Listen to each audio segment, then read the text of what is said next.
फटा जींस पहना थे। इसे टकरामा संगी मैसेज कर थे। इसे टकरामा संगी मैसेज कर थे।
ज्यादा रील बनावे।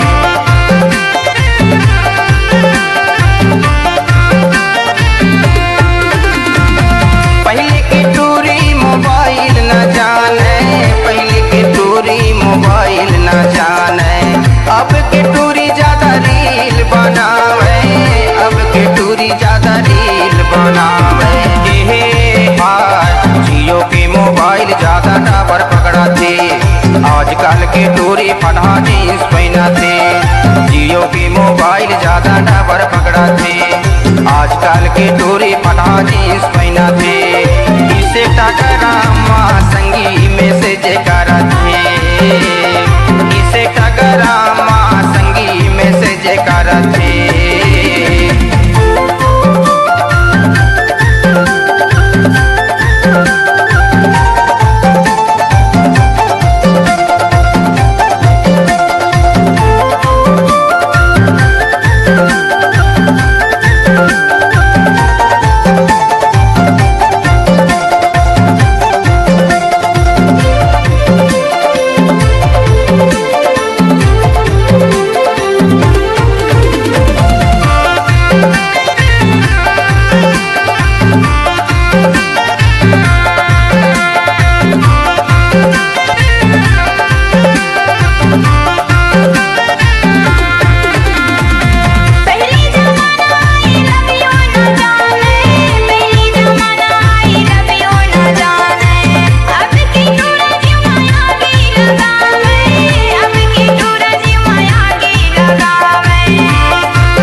के टूरी फटा जींस पहना थे।